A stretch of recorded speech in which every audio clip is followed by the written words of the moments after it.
Good morning students. कल हमने chapter start किया था, चैप्टर 14। हमने उसमें पढ़ा था कि लिक्विड है वो क्या इलेक्ट्रिसिटी कंडक्ट कर सकते हैं। So yes, it can conduct electricity, but in some situation if the liquid is conducting the bulb may not glow. So कई बार ऐसे होता है कि बल्ब ग्लो नहीं होता। So what can be the reason समझने के लिए सबसे पहले उसमें होता क्या है वो हम समझेंगे। जो करंट है वो प्रोड्यूस कैसे होता है, तो सबसे पहले तो उसमें हीटिंग इफ़ेक्ट होती है, जिससे जो बल्ब होता है, जैसे यहाँ पे मैं दिखा रही हूँ, सपोज़ ये बल्ब है और इसमें इस तरह से इसका फिलामेंट होता है। अब ये जो फिलामेंट होता है उसमें हीटिंग इफ़ेक्ट होती है, जिससे करंट प्रोड्यूस होता है। The filament of bulb get heated to high temperature and it start glowing. इसके कारण ही यहाँ पे हमें बल्ब ग्लो होता है वो दिखता है। बट कई बार अगर करंट जो इसमें पास होता है वो वीक हो तो ये फिलामेंट ग्लो नहीं होगा। जैसे हम कहते हैं कि अगर हमें कोई बॉक्स है, उसको आगे उसका पोजीशन चेंज करना है तो उसे धक्का लगाना पड़ेगा। बट अगर हम जो फोर्स लगाते हैं वो कम होता है तो वो आगे मूव नहीं कर पाता। सेम हियर, जब अगर इलेक्ट्रिक करंट प्रोड्यूस होता होगा उसमें, बट अगर वो वीक होगा तो उसमें जो फिलामेंट है वो ग्लो नहीं होगा। So why is the current in circuit weak? Well, though a material may conduct electricity, it may not conduct it as easily as a metal. As a result, the circuit of a tester may be complete and yet the current through it may be too weak to make a bulb glow. So, इसमें circuit भी complete होगा, उसमें current भी आ रहा होगा, but यहाँ पे metal है वो कंडक्ट इजीली नहीं कर पाता। सो होता क्या है इसमें कि जो सर्किट है वो वीक हो जाती है, मतलब जो करंट प्रोड्यूस होता है वो वीक होता है, जिसके कारण फिलामेंट है वो ठीक से ग्लो नहीं हो पाता। तो अब हम क्या कर सकते हैं, हमें चेक करना है कि कोई जो मटेरियल है, लिक्विड या तो सॉलिड, अब उसमें ये करंट प्रोड्यूस हुआ है कि नहीं वो हम कैसे पता लगा सकते हैं। सो इसके लिए हम एक अनदर टेक्निक यूज़ करेंगे कि जिसमें जो इलेक्ट्रिक करंट प्रोड्यूस होता है वो मैग्नेटिक इफ़ेक्ट भी प्रोड्यूस करता है। जैसे यहाँ पे मैं आपको शो कर रही हूँ उस तरह से। सपोज़ यहाँ पे इलेक्ट्रिक करंट ये यहाँ से ऐसे जा रहा है और इसके साथ साथ इसमें यहाँ पे मैग्नेटिक फील्ड भी इस तरह से प्रोड्यूस होता है।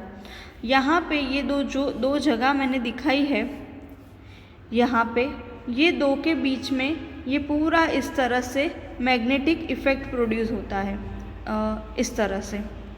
अब ये इस तरह से मैग्नेटिक इफ़ेक्ट या मैग्नेटिक फील्ड क्रिएट होता है, उससे भी हम पता लगा सकते हैं कि करंट फ्लो हो रहा है कि नहीं। और जो मैग्नेटिक डिफ्लेक्शन है, ये जो मैग्नेटिक कंपास यहाँ फिगर में दिखाया है वो हम इसमें यूज़ कर सकते हैं, जिससे हम इजीली पता लगा सकते हैं कि वो कंडक्ट करता है कि नहीं। क्यों, कैसे पता लगा सकते हैं? क्योंकि जो करंट है वो अगर बहुत कम होगा तो भी उसमें मैग्नेटिक फील्ड क्रिएट होगा, और छोटा सा मतलब बहुत कम करंट होता है फिर भी मैग्नेटिक कंपास है उससे डिटेक्ट कर सकते हैं, क्योंकि वो वीक इलेक्ट्रिक करंट होता है उसमें भी वो डिफ्लेक्ट करता है। सो ये हम क्यों कर रहे हैं, जिससे हमें पता चले कि कौन सा कंडक्टिंग मटेरियल है और कौन सा नॉन कंडक्टिंग। यहाँ पे एक एक्टिविटी दी है, इसमें आपको क्या करना है, यू कैन यूज़ एलईडी। अब यहाँ पे हम एलईडी यूज़ कर रहे हैं in place of electric bulb.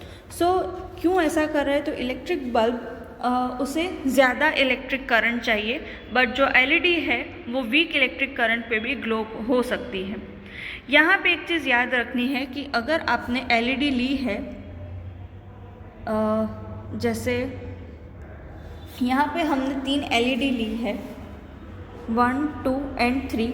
इसमें एक शॉर्ट एंड एक लॉन्गर एंड इस तरह से रखना है, और ये किससे बने होंगे? तो लीड एक मेटल है। अब हम इसका यूज़ करेंगे। अब उसमें भी आपको क्या करना है, एक सर्किट बनाएंगे। उसमें जो लॉन्गर एंड होगा वो हमेशा पॉजिटिव, ये लॉन्गर एंड है वो हमेशा पॉजिटिव की साइड जुड़ेगा, और जो शॉर्टर एंड है वो कहाँ पे जुड़ेगा? Negative side of the battery. अब इतना हमने कर लिया। अब आगे क्या करना है? तो देखो, अगर वो सर्किट कंप्लीट हो जाएगा, उसके बाद एलईडी होगा, उसको वीक इलेक्ट्रिक करंट चाहिए। तो अगर इसमें से इलेक्ट्रिक करंट प्रोड्यूस होता है तो वो एलईडी ग्लो होगा। एक ये मेथड है। एंड सेकंड इज़, हमने जो अभी बात की कि हम मैग्नेटिक फील्ड की इफ़ेक्ट से भी पता लगा सकते हैं कि ये कंडक्टिंग है या नॉन कंडक्टिंग। आपको क्या करना है? सबसे पहले तो एक मैच बॉक्स लेना है खाली। उसके ऊपर वायर पूरा, जो इलेक्ट्रिक वायर होता है उसे पूरा बांध देना है। अब ये करने से होगा क्या आपका?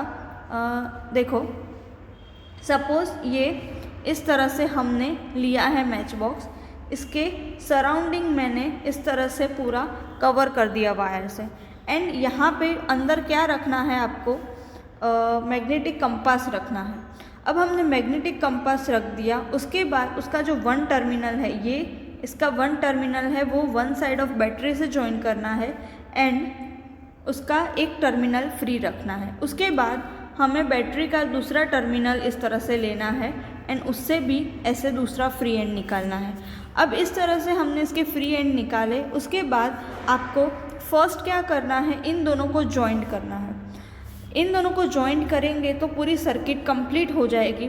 और अगर इसमें इलेक्ट्रिक करंट प्रोड्यूस होता है, भले ही वीक इलेक्ट्रिक करंट, बट अगर प्रोड्यूस होगा तो ये जो मैग्नेटिक कंपास है वो डिफ्लेक्ट करेगा, मतलब उसमें मूवमेंट होगी। उसके बाद आप अलग अलग सोल्यूशन का यूज़ कर सकते हैं। उसमें अब क्या करना है? यहाँ पे जो आपने इसकी वायरिंग, मतलब इन दोनों को जॉइंट किया था, उसको अलग कर देना है। एंड क्या करोगे उसके बाद?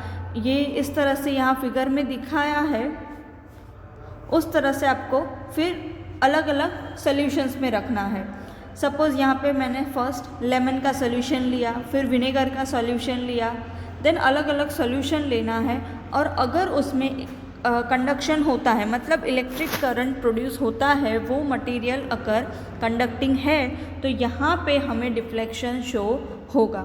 सो हमने क्या किया कि दो हमने मेथड यूज़ की। सबसे पहले तो हमने डायरेक्टली इलेक्ट्रिक करंट प्रोड्यूस होता है कि नहीं वो चेक किया, बट अगर उसमें हमें करंट बल्ब ग्लो नहीं होता, इट मीन्स हम ऐसा अज्यूम कर सकते हैं उसमें वीक इलेक्ट्रिक करंट होता है। उसके लिए हमने फर्स्ट एलईडी का यूज़ किया, जिससे हम पता लगा सकते हैं। एंड सेकेंड, जो इलेक्ट्रिक करंट की प्रॉपर्टी है कि वो मैग्नेटिक फील्ड प्रोड्यूस करता है, उससे भी हम पता लगा सकते हैं।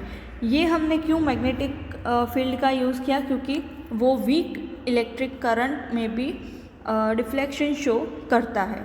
सो हमने ये दो चीज़ें की, एक्टिविटी से हम समझ सकते हैं। उसके बाद आपको क्या करना है कि आप जब भी अलग अलग सॉल्यूशन में डालो वो दो वायर को, सपोज़ मैंने दो वायर्स लिए हैं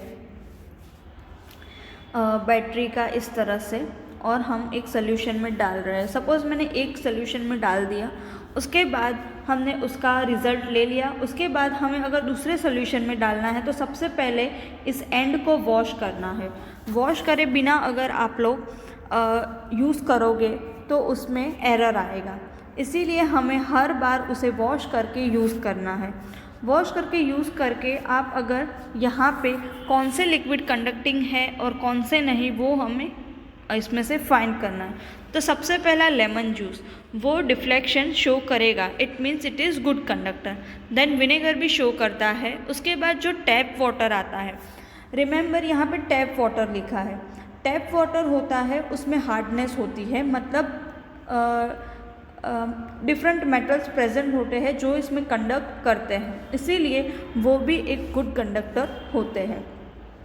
देन उसके बाद ये कंडक्ट करेगा, ये भी करेगा। देन वेजिटेबल ऑयल, सो वेजिटेबल ऑयल है वो कंडक्ट नहीं करेगा। देन मिल्क है वो भी पुअर कंडक्टर है। देन हनी, हनी होता है वो भी कंडक्शन शो नहीं करता।